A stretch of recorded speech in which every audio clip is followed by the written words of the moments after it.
আমার মা নেই, আমার বাবা খুব অসুস্থ। 25/5/2022 আমাকে এবং আমার ভাইকে চাকরি দিবার কথা বলে প্রতারক চক্র 7,17,000 টাকা নিচ্ছে।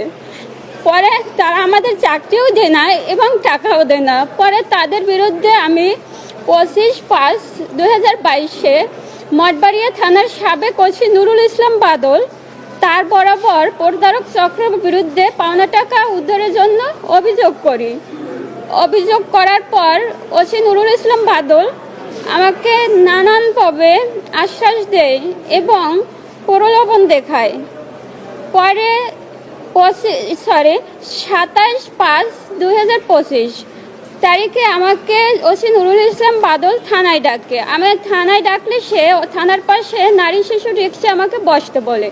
আমি ওখানে গিয়ে বসি। বসার পর সে আমাকে ওখানে গিয়ে আমার সাথে খুব খারাপ আচরণ করে, আমার গায়ে হাত দেয়, আমাকে ধর্ষণের চেষ্টা করে।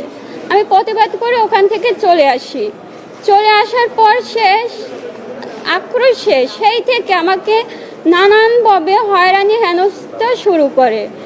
একের পর এক মানুষ দিয়ে আমাকে মিথ্যা মামলা